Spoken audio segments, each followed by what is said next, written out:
All right, so we are going to talk about poetry. And one thing I'd really like you to do is don't freak out and ignore everything you thought you knew about poetry.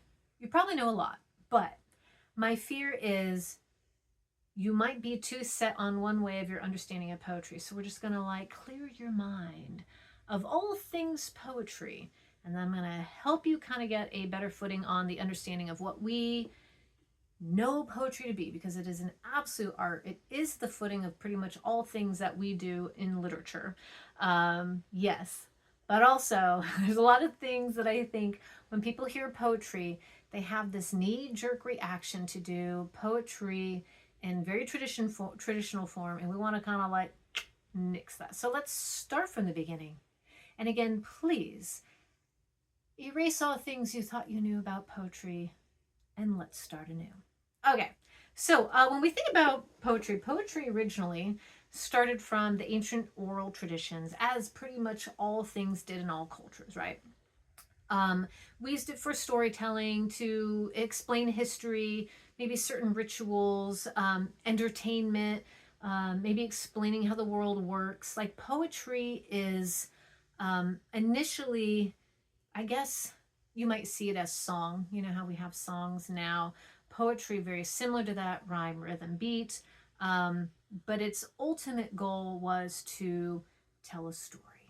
Okay, and the story maybe was important to history, maybe cultural traditions, maybe our understanding of the world itself, or maybe just purely entertainment. Okay, so that is our beginning of our understanding of poetry. Poetry is also the initial footing foundation for all the things literature now. And let us start with Homer's The Iliad.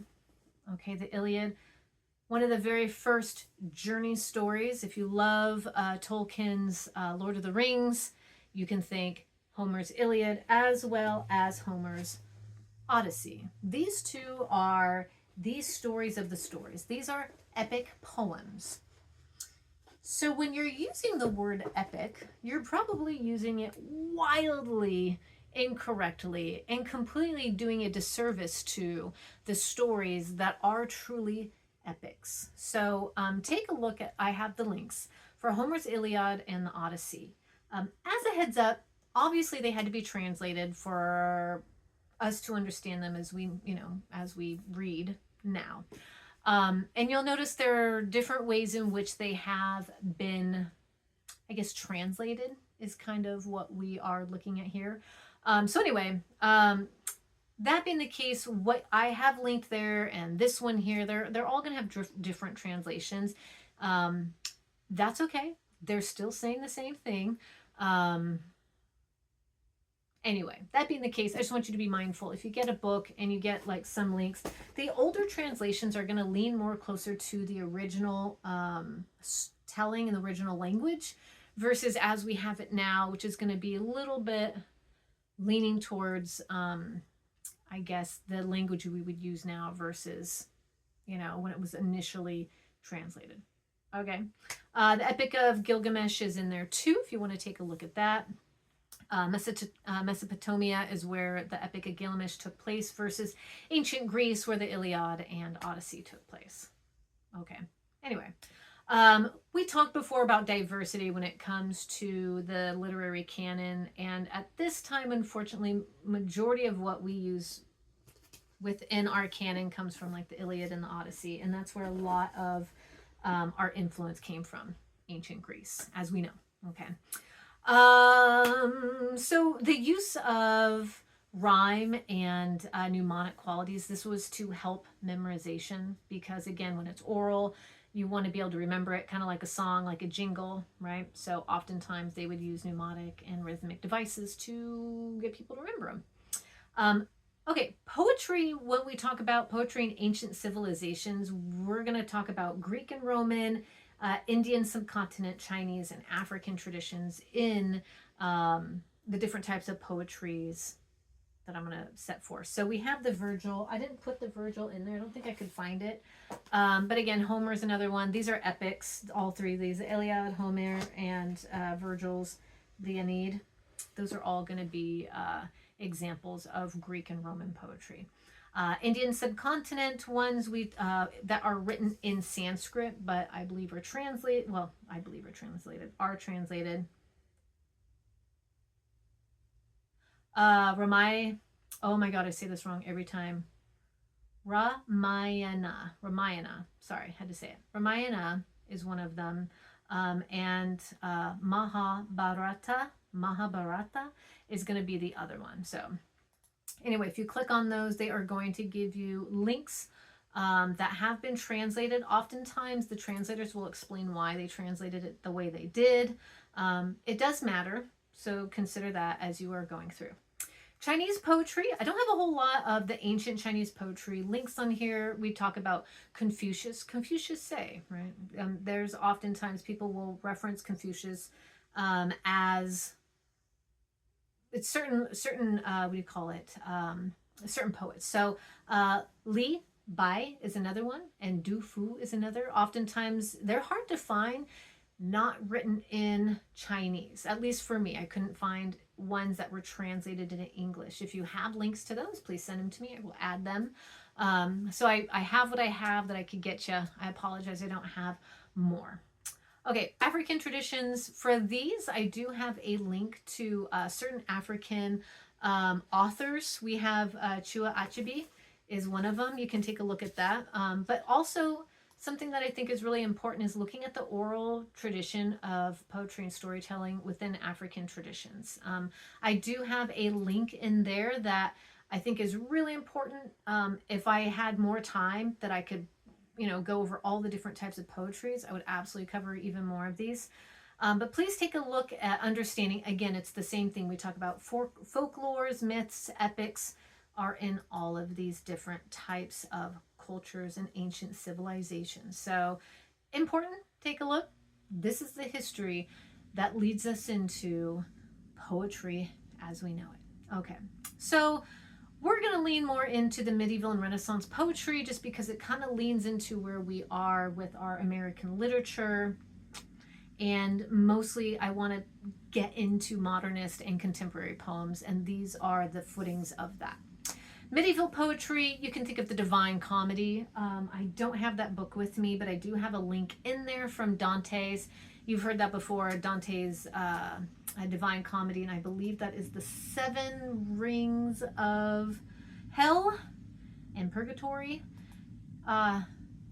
So many beautiful, wonderful things. In here, it's kind of hard to read the ones that I gave you for Dante's Hell, the Vision is often what it's called, or Paradise. Take a look at that. Just to kind of give you an example of what medieval poetry looks like. I also have Chaucer's Canterbury Tales.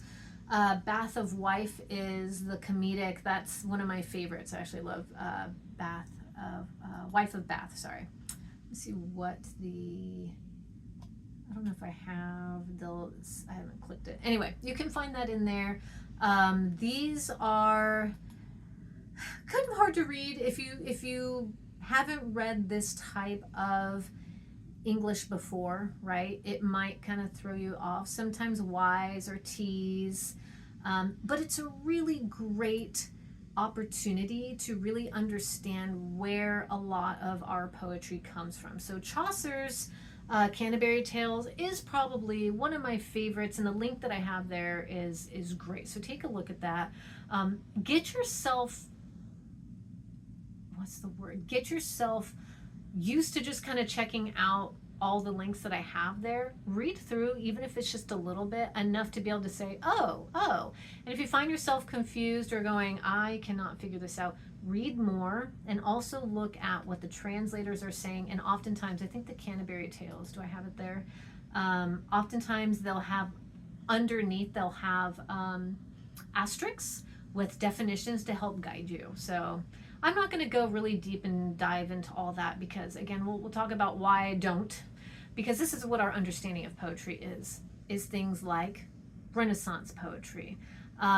Classical themes within the Renaissance are usually humanism and individualism, and we can talk about Shakespeare all day. Everybody knows Shakespeare, who was actually pop culture for his time. In fact, the Queen hated him because he pretty much talked a lot of shit about her. So, if you go into the sonnets for Shakespeare, you're going to notice each sonnet is labeled 1, 2, 3. It goes all the way to like, what do I got here? Let me see what. I have Shakespeare sonnets right here. I got my little tiny baby book. Let me see, how many sonnets does he have? In this, we have 150 sonnets from Shakespeare, which are sonnets, not Sonic the Hedgehog, sonnets versus his Romeo and Juliet's, his Tempest, that sort of thing. We will use a little bit of Shakespeare to explain meter and rhyme, which is what you're probably used to with poetry, where every end line, every end word is a rhyme. Not a fan, but we'll talk about that in a second. Shakespeare does that very, very, very much in like all of his work, and I'll explain why I find a problem with that and why we don't push for that as much anymore. Give me a minute. So thy glass will show thee how thy beauties wear, thy dial how thy precious minutes waste. The vacant leaves thy mind's imprint will bear, and of this book this learning mayest thou taste. The wrinkles which thy glass will truly show, of mouthed graves will give thee memory. Thou by thy dial's shady stealth mayest know time's thievish progress to eternity. Look what thy memory cannot contain. Commit to these waste blanks thou shalt find those children nursed, delivered from thy brain, to take a new acquaintance of thy mind. These offices so oft thou will look, shall profit thee and much enrich thy book. Very Shakespearean, okay? I'm sorry, we'll talk about my opinions on Shakespeare in a little bit, but you'll see why as we move forward. Take a look, we have John Milton here. Same thing, you're going to see very similar dialogue. I put in Milton's Lost in here, Paradise Lost, if you want to take a look at it. Very similar. I'll give a quick little reading.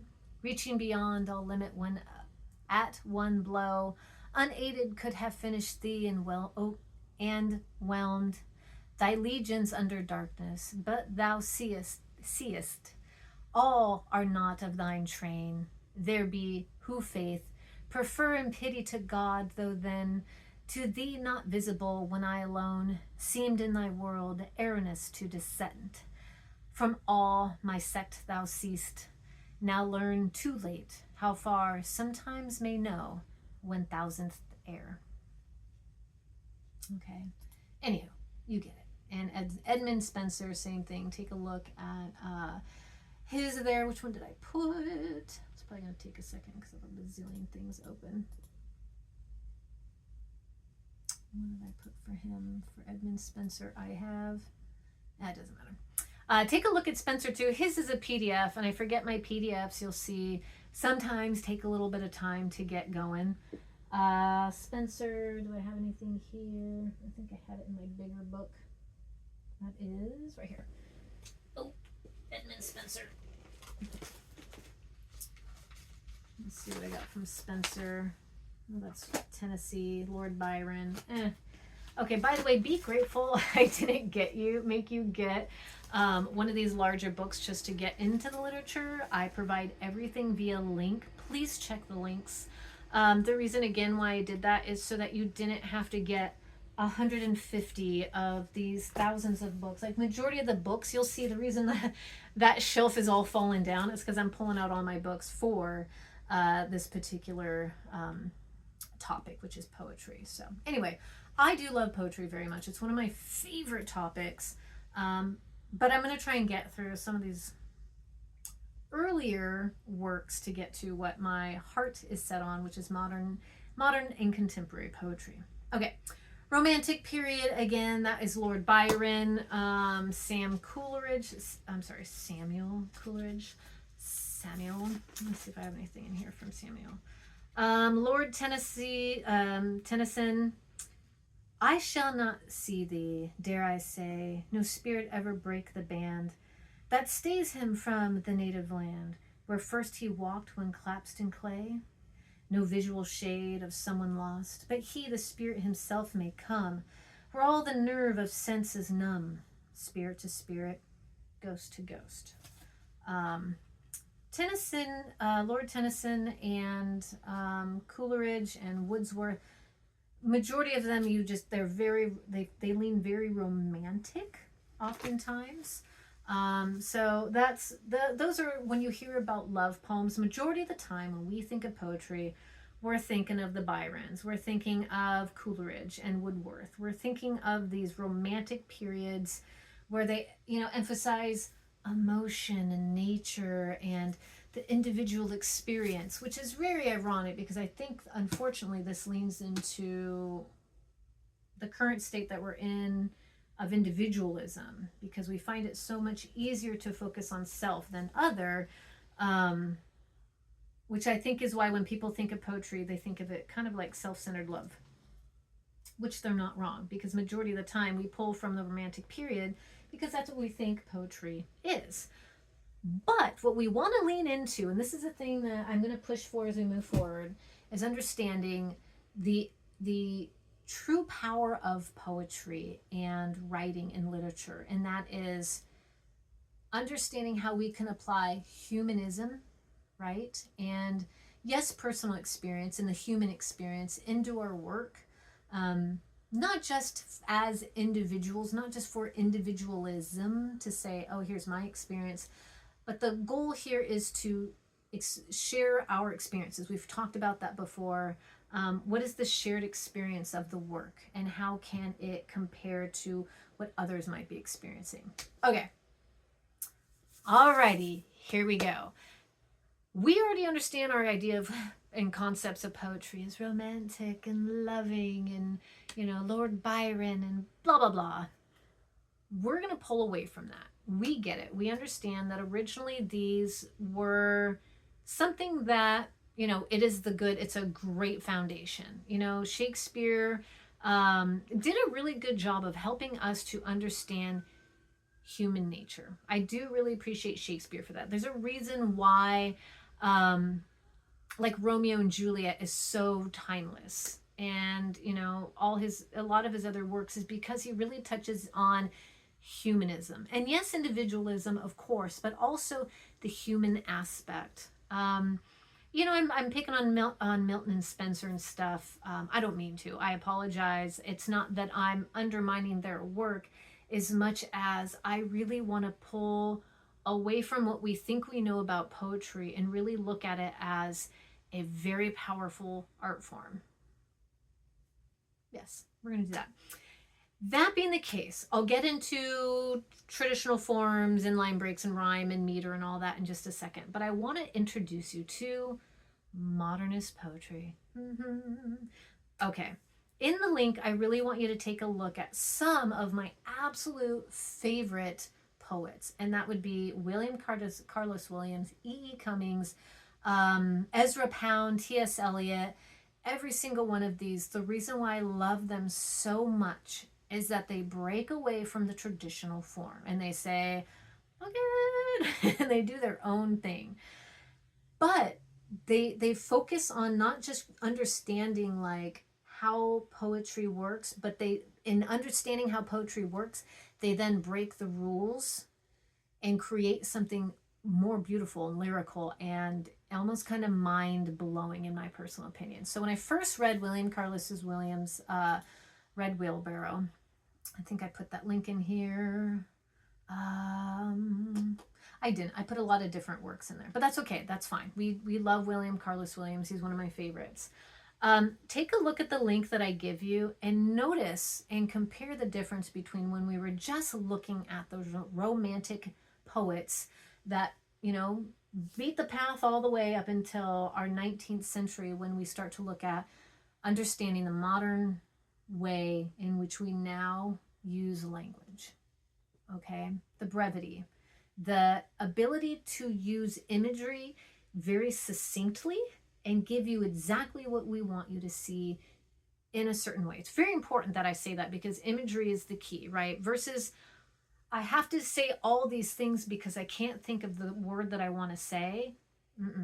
We're not doing that anymore. We're trying to be succinct and bring in exactly the words we want to say. The Red Wheelbarrow is one of my favorites. I'll read that one to you really quick. The Red Wheelbarrow by William Carlos Williams.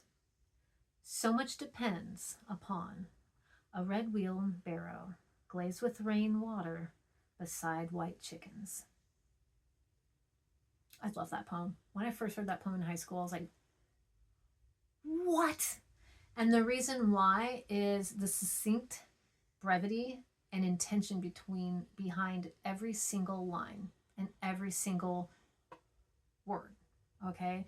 That's the thing about poetry, is what people might not recognize and understand is poetry isn't as simple as like writing something really quick and thinking you're done. Like, poetry is probably the most mind-numbing thing to write and revise and rewrite and revise, and it is very hard. So when you see certain poems, while they might seem super like, dude, I could have written that, there's so much that goes behind the intention, and that's why I'm so impressed with modern and contemporary poetry. Okay. Another one from William Carlos Williams is called The Unknown. It's in the link that I sent you. You can take a look at that. Take a look at all of them, kind of scroll through, but the pages I gave you here, the goal is trying to show you different ways in which they have form and function. The Unknown by William Carlos Williams. Do you exist, my pretty bird, flying above the snow? Are you actually flying? Or do I imagine it so? Detail of wing and breast, unquestionably there. Or do I merely think you perfect in midair? All right. You will see that there is rhyme. We'll talk about that in a second. He does have a couple very end rhymes at the very end of each stanza. We have snow, so. We have there, midair, right? So there is some intention. But notice not every single line ends in a rhyme, okay? Exist, bird flying. Actually flying, imagine. Wing, breast, questionably, merely you, perfect. All right, but also notice that each ending of those lines, and again, a line is not a sentence. A line is where you have, here's a line within a stanza, okay? Sometimes a line is a sentence broken in half with line breaks. And it's a line with a break, and then it brings you to the next line. The goal here is to create rhythm, to create rhyme, and to create a certain beat or speed within which you're going to read the poem. And I'll read E.E. Cummings, what do you call it? E.E. Cummings, E.E. Cummings In Just. I didn't include that one. I love that one. And E.E. Cummings, Buffalo Bills. Okay. So our goal here when we're looking at poetry, as you're about to do when you get into your analytical review, is I want you to take a look at these poems. I'm going to give you a handful of them. And the reason why I'm having you choose these is because there's little things that I'm looking for that I want to see if you can catch. Okay. So when we talk about line breaks, our goal here is we're trying to create a type of not just rhythm, but a feel. Okay. And what William Carlos Williams does here is for every line break, where there's that break, that word before you get into the next line is important. His first one, he talks about the word exist versus my or the or do. His goal is not to rhyme. His goal is to have you feel that word at the end of this line before you get to the next one. Not necessarily to make you pause, but it's going to give you a feeling.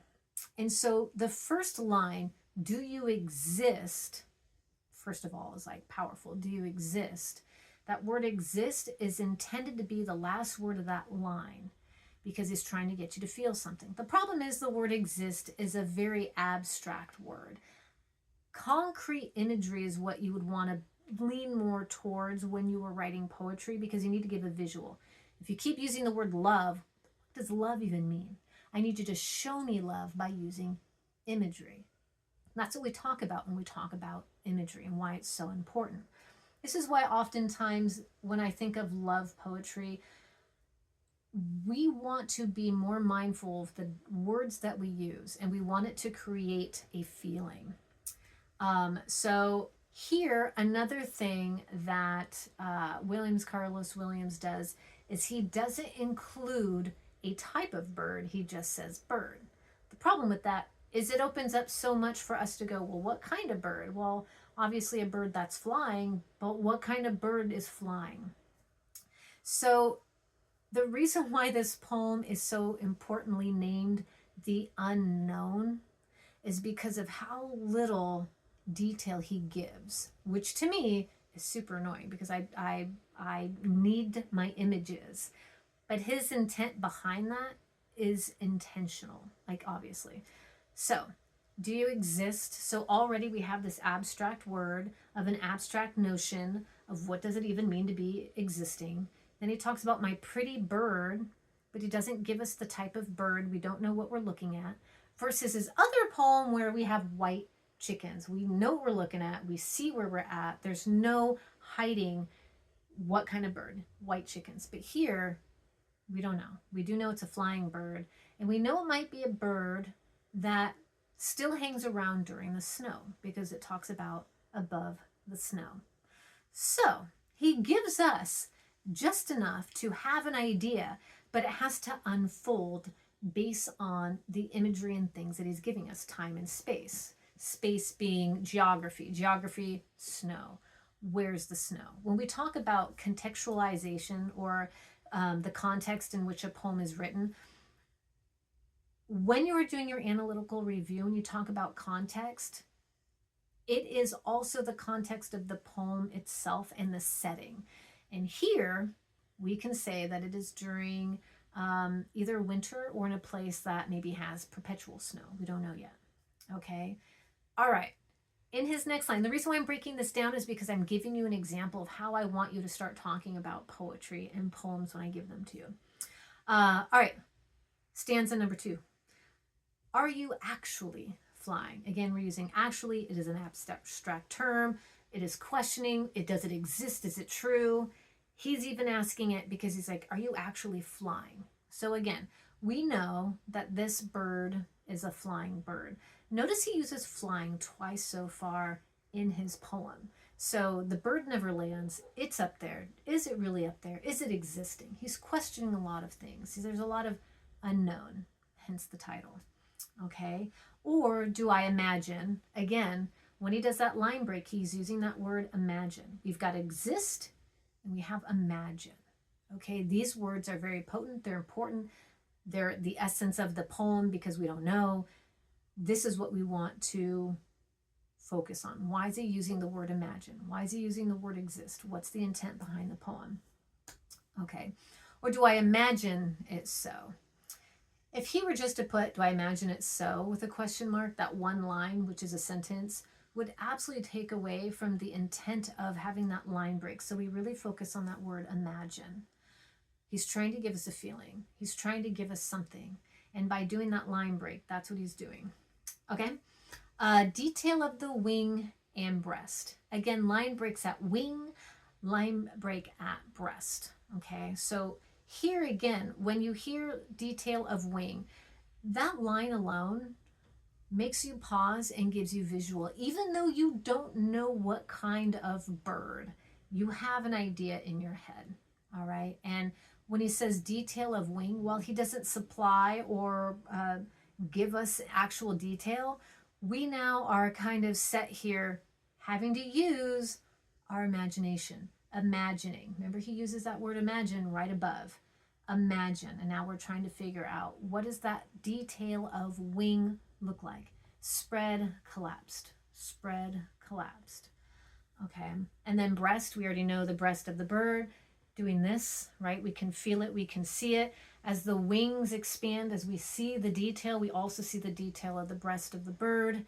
We can talk about personification. It is a female that it seems he is talking about.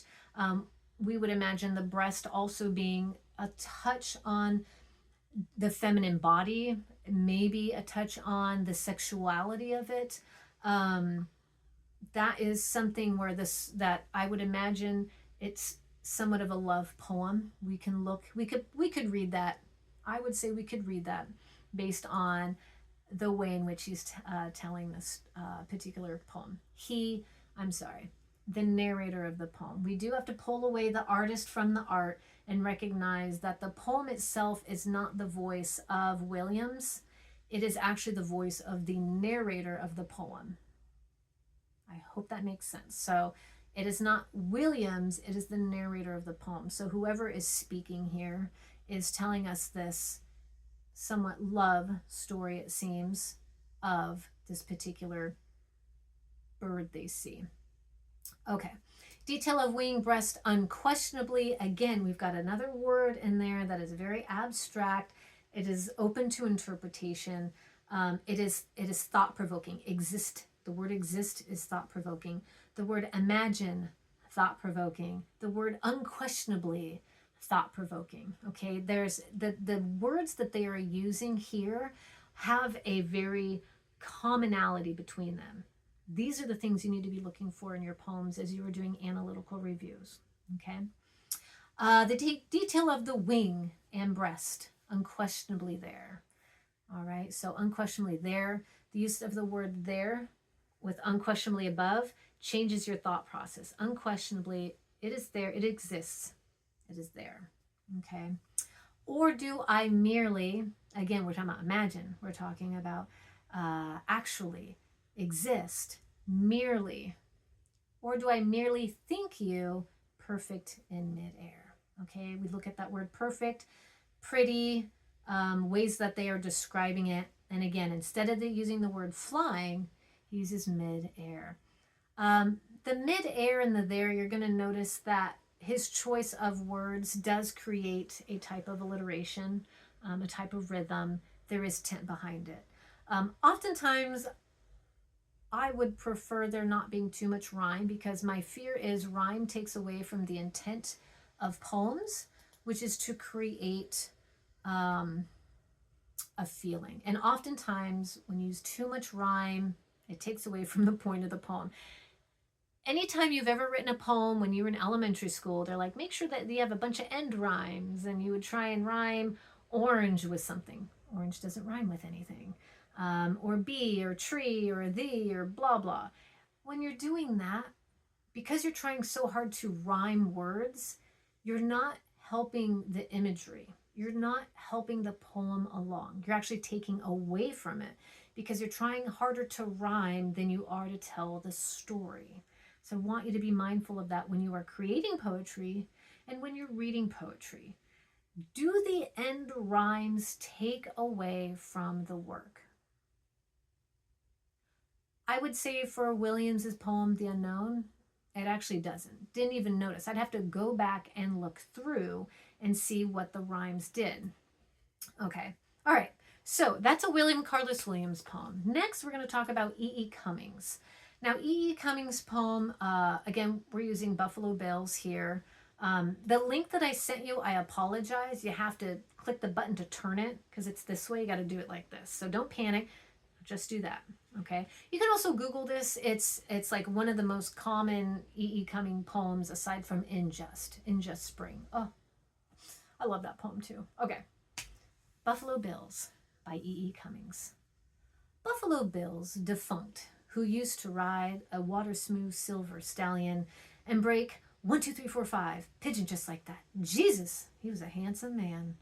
And what I want to know is, how do you like your blue-eyed boy, Mr. Death? Okay. Now, with this poem, the reason why I love this one so much is the intent behind it. Okay? For Buffalo Bills, I want you to take a look at all the different ways in which they have the line breaks. Not just line breaks, but form and structure. If you were to create poetry in my English class, my English 6 class, I would say that this is like grad student next level. It's really hard to create structure and form that is not left aligned and still create what you intend to create. It is very hard. E.E. Cummings is incredible at this, can do it very well. Ingest is another really great way, because the way in which the lines are broken and the words are put together creates a certain speed and intent. So let's break it down. Buffalo Bill's Defunct. Now, the reason why, again, we have these two different line breaks is because we also want, when you have a word in its own line, there's intent. That word defunct, right? Right. I have a line there that says deadsies. If you're wondering what my note there is, deadsies. Okay, like defunct. Buffalo Bill no longer is with us. Okay. All right. We talk about him in past tense, and we talk about what Buffalo Bill used to be, and we also include the speed, the hey, oh, we really like you, we talk about his horse, and we use again alliteration, silver stallion. Okay, the way in which we have dialogue is very important. Oh, whoops, that's not what I wanted. Let me go back into this. Oh shoot, I was gonna pull some up. Anyway, sorry, I'm distracting myself. Who used to, again, we have this who used to, past tense. We're just trying to show you this is what he used to do. And then we talk about his stallion. Ride a water smooth silver stallion. Right? We got the S's going. Also notice that the lines go do, do, do, do. The intent here is very similar to, we're trying to push the poem along, but we also want to kind of give you a little bit of, a jolt, right? Intent behind there could be whether it's the shooting of the gun, whether it's the riding of the horse. You would break it down and tell me what that looks like for you if you were going to analyze this poem. Okay, take a look at our next line. Looks like line number 6, and break 1, 2, 3, 4, 5. Pigeon just like that. The intent there with all the words being together in one lump sum, that language is to boop, boop, boop. That's the sound of the gun. Pigeon. And you guys know the clay pigeons that someone shoots in the air and you shoot them down, okay? When he's talking about pigeons, that's what he's talking about. And then we have Jesus at the other line. Jesus, right? He was a handsome man. Our goal here is to emphasize he was good looking, okay? He was a handsome man. And what I want to know, so we have, he's a beautiful man. And then the next line, the reason why we have it one line down, pushed to the side, is you're leaning, what I really want to know, right? We're changing kind of the subject. We're going to go in back to the next one. How do you like your blue-eyed boy, Mr. Death? What I'd really like to know is, how do you like your blue-eyed boy, Mr. Death?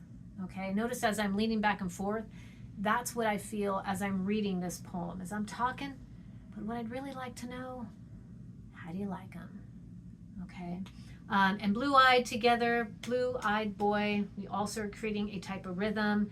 The intent behind there seems like it might be, I don't know if it's the blue-eyed boy BB, or if there's something about the fact that he's creating again that connection of quickness. I'm not sure. I could break this into 1,000 different ways. There's fluidity in the way in which we talk about these poems. And then Mr. Death, which is in capitals. Okay. As you are breaking through your understanding of poetry, these are the things I want you to look at. Let me see what Ezra Pound, what kind of work we have through here.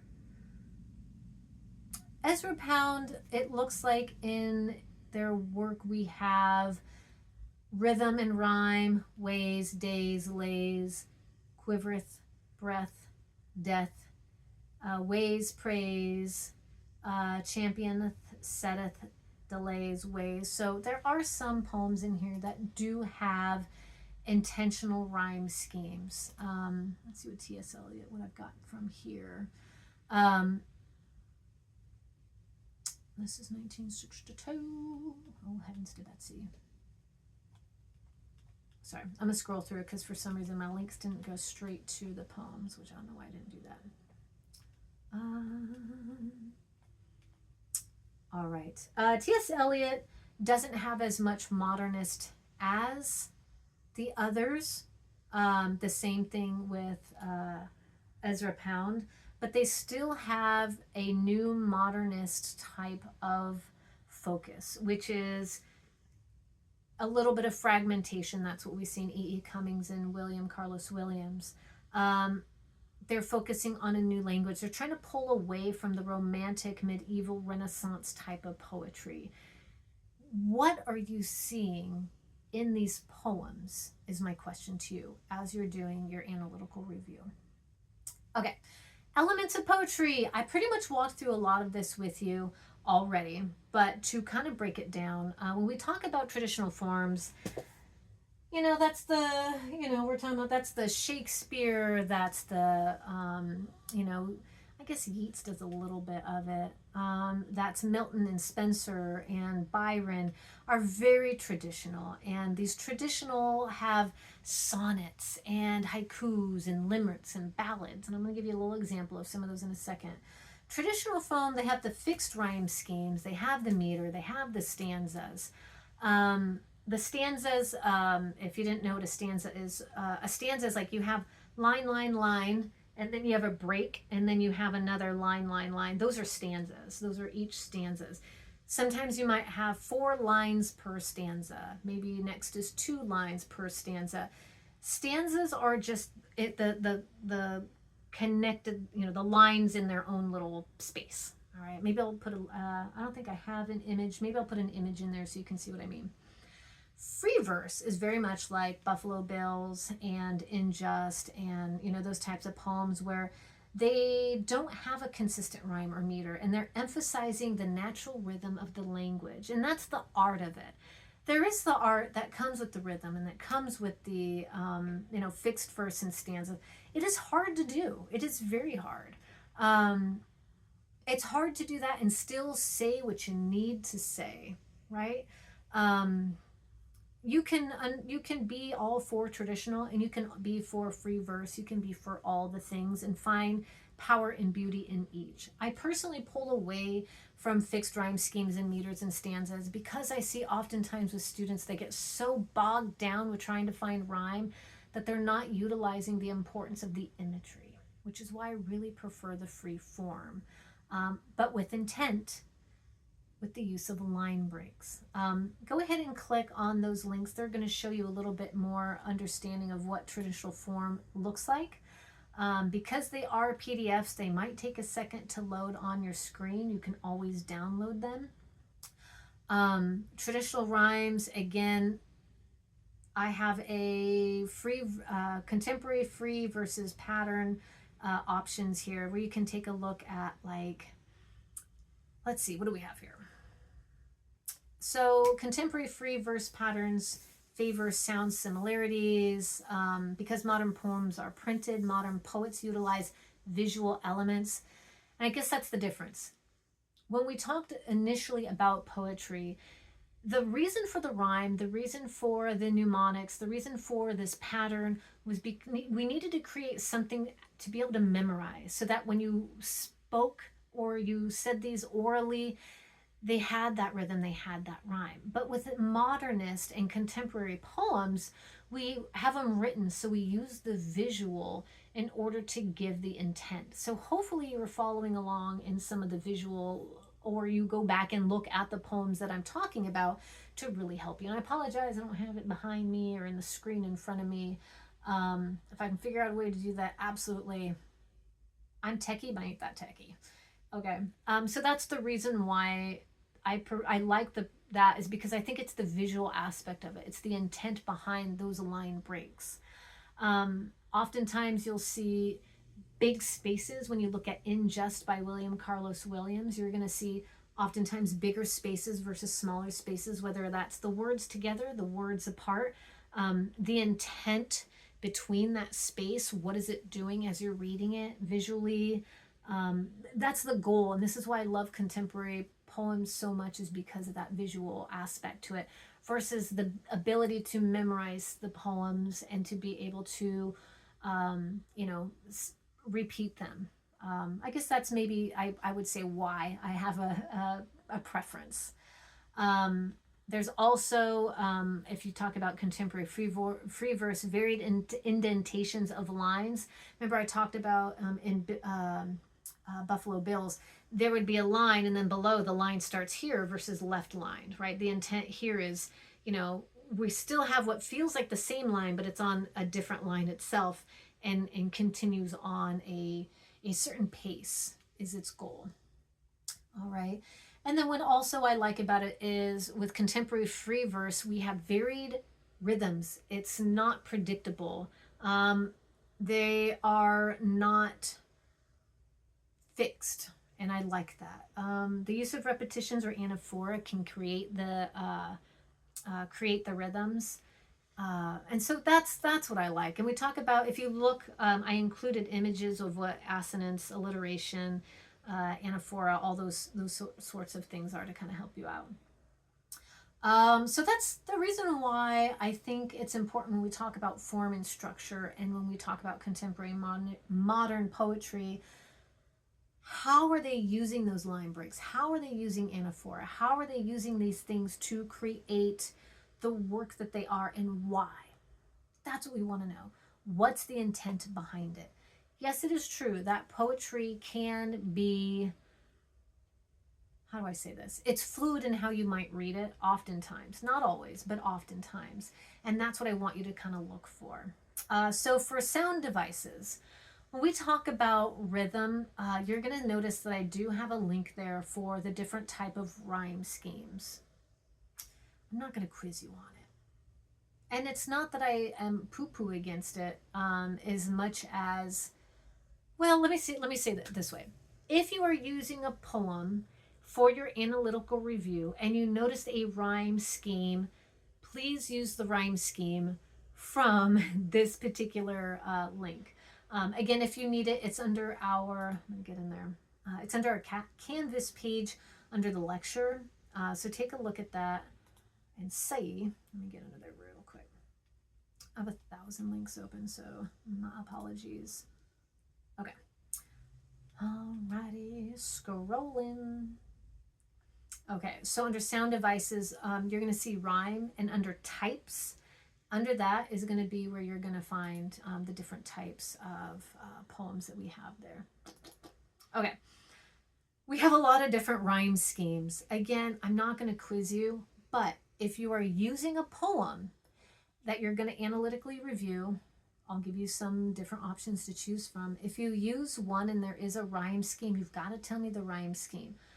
And explain to me how that rhyme scheme works, why it works, and the intent behind the use of it, okay?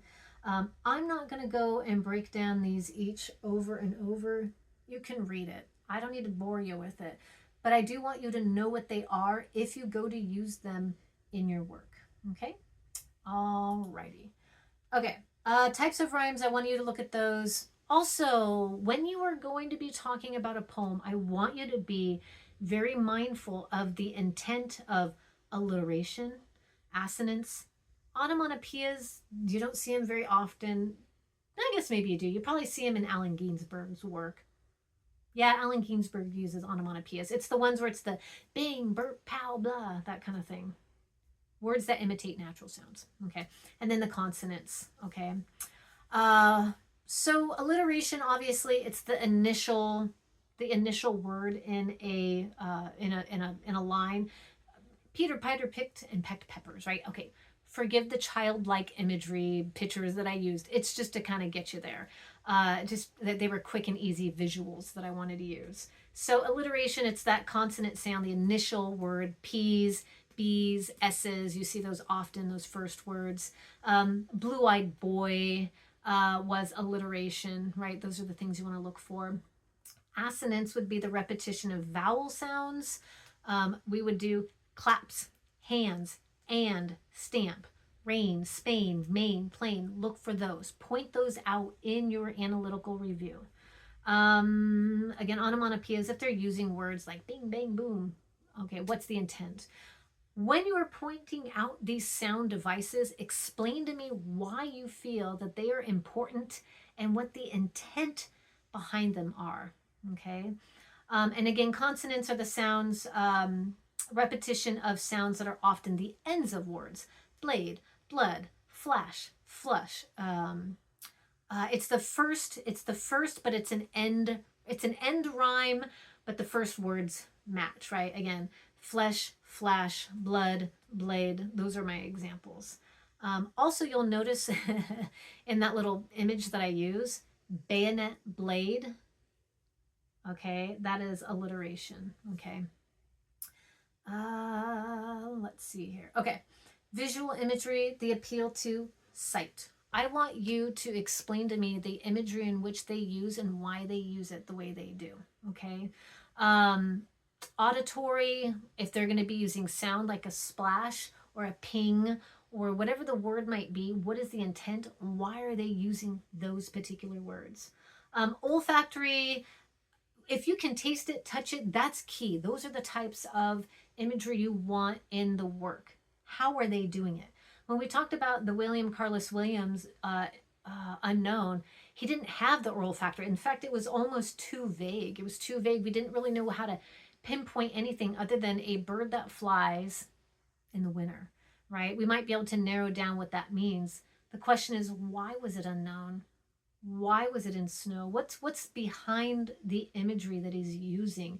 What's the feel, right? If we're thinking of winter and we're cold, we're alone, our love is distant, like what's behind the intent there? When you were talking about imagery, when you're using that vocabulary word, I want you to explain, is it auditory imagery? Is it olfactory, tactile? What's the type of imagery that's being used? Is it figurative language? Is it abstract? Abstract is love, hate, words you can't taste, touch, or feel. If they're using abstract words, why? If they're using concrete words, which you can taste, touch, feel, smell, all that stuff, why are they using that? Okay. Think about if the author is using metaphors or similes. So a metaphor, again, is. A metaphor is. He is a giraffe. She is a rock. Is how you want to think of a metaphor.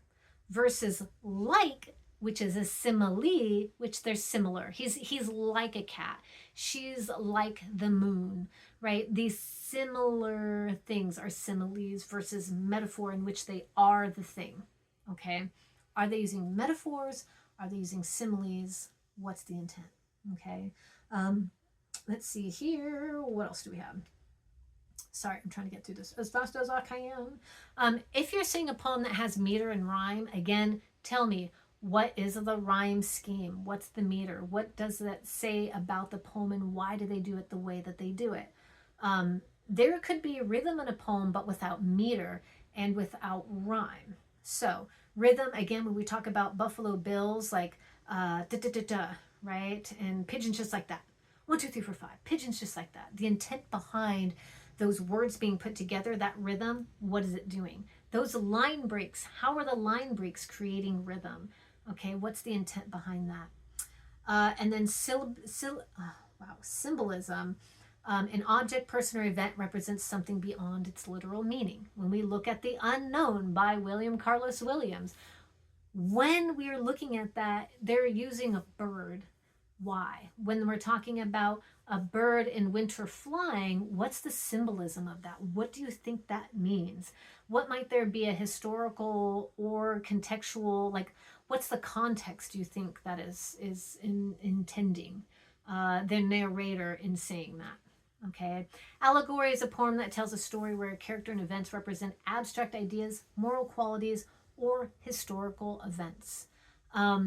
Is the poem you're reading an allegory? When we talk about Buffalo Bills, is that an allegory about a historical event, a historical person? What is the allegory? You tell me. Okay? And then also take a look at themes and context. What's the theme of the poem? Okay? Is it love and relationships? Is it nature? Are we reflecting on the beauty and power and symbolism of the natural world? When Williams is talking about the bird, is it actually the bird? Is it a person? Is it personification? Is it intent? What is it? Obviously, the poem's unknown, so it's going to be a little bit harder, but most will give you that. We talk about death and morality. We just said that with Buffalo Bills. Um, there is a philosophical reflection of life and death in the afterlife, but they literally talk about, E. E. Cummings' narrator in the poem literally talks about the death of Buffalo Bill. Why is that important? Why is the death of Buffalo Bill important enough to write a poem about? What is the intent behind that? We could talk about identity and self exploration of personal identity, cultural heritage, and social roles. Sylvia Plath is one that definitely does that. Maya Angelou, Langston Hughes. These are examples of poets who use self within their work. And then we could talk about conflict and war, obviously the horrors and experiences of war. My short stories lean more towards that than my poems do. Wilfred Owen and Rupert Brooke do that. So if you see that within the work, explain why that's important, and when they do that, when they use war and conflict within their work. Social and political context, that's pretty much in a lot of modern and modernist and contemporary poems. I'll throw a few out there for you to experience. Romanticism is a response to the Enlightenment and Revolution, Industrial Revolution, focusing on individualism and nature. Walt Whitman does that in his works. Victorian poetry, we talk about morality, progress, and the empire. Modernism, some of my favorite poems, a lot of it focus on the disillusionment of post-World War One. Ray Bradbury does a lot of that. I'll throw in some of those. Contemporary poetry, again, we talk about gender, race, political activism, human rights, identity. I'll even give you Allen Ginsberg does a great job with some of his poetry. The grocery market in California. Grocery market. Anyway, I have to go back and remember what that one is. The grocery store, grocery market. Anyway, it's an Allen Ginsberg. It's good. It'll help you understand how we are talking about, I would say, the political activism and identity within that. You'll take a look at it and you'll understand. Again, historical context, social, political, cultural conditions that are influencing forms. The Beat era, Allen Ginsberg, you're always going to have some kind of influence about political conditions and themes, especially in Howl. Howl, that's the one. Howl's going to be the one you want to look for.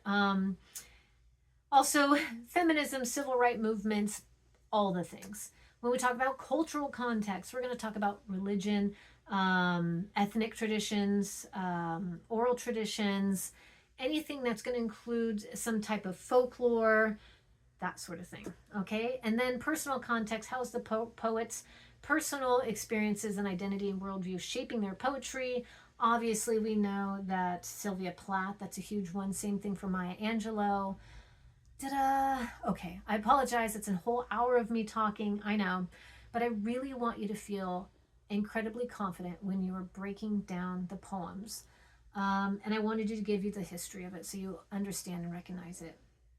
It's okay that this is long because you can always come back to this for when you do your analytical review.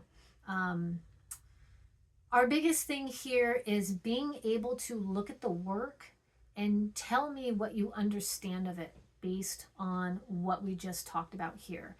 That being the case, if you are not quite sure what some of these words are, get practice in it. When we talk about alliteration, take a look at your poem and look, where am I seeing sly snakes, S's that start in multiple sentences, or B's, or similar sounding words, right? Where are you seeing that? For me, I'm one who likes to print it, circle it, really take a look at it. That I would highly suggest for you to make it easier for you to analyze it.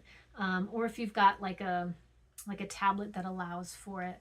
The goal here is, remember, we're looking at these critically. We are actively engaged in the work. We're not just reading it and going, "That's pretty."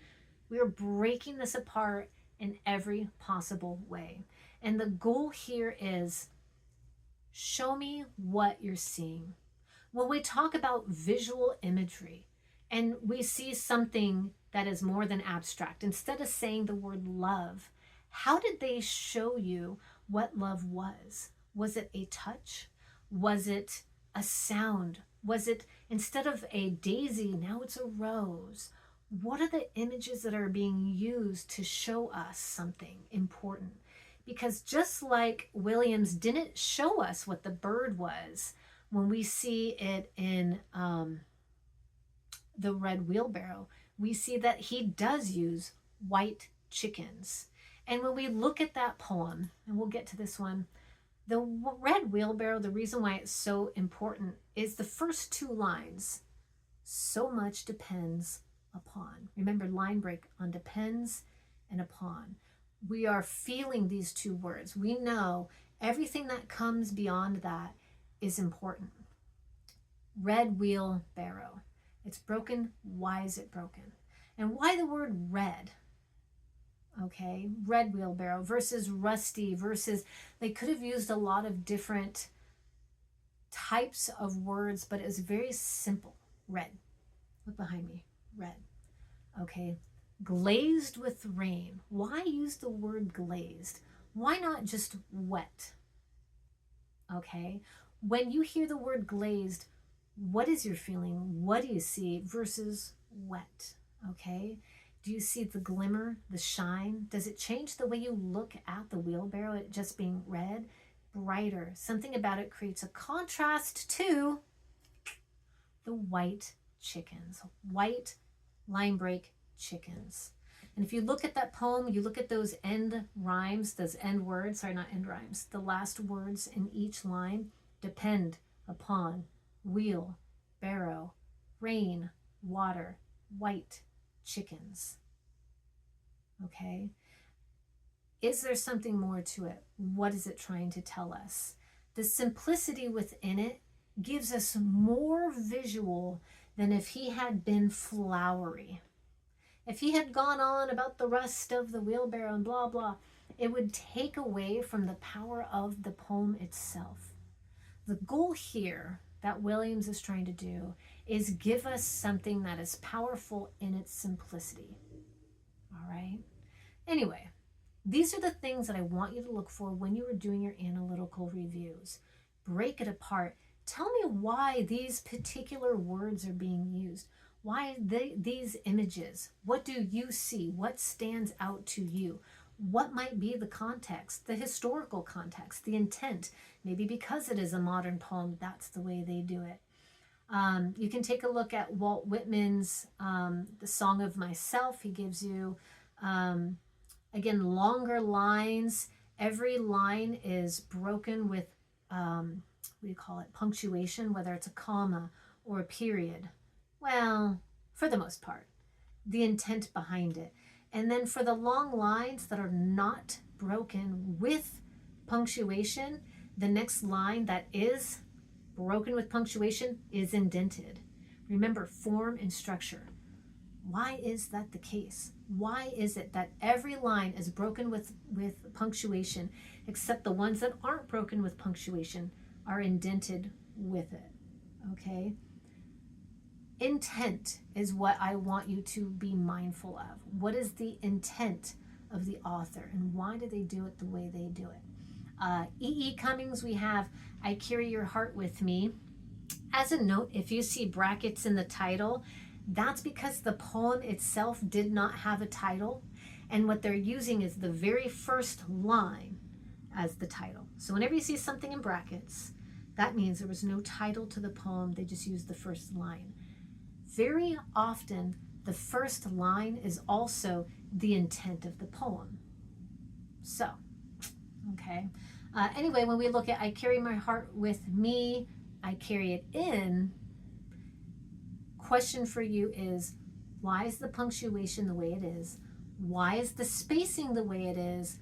Why are there little I's instead of the actual proper noun, capital I? Okay, These are the questions I want you to look at and answer for me. Why are, in the parentheses, why are they stuffed within these particular sentences? Okay, what is the imagery? Why are there certain places where there punctuation but not spacing? What is the intent when you see the semicolons?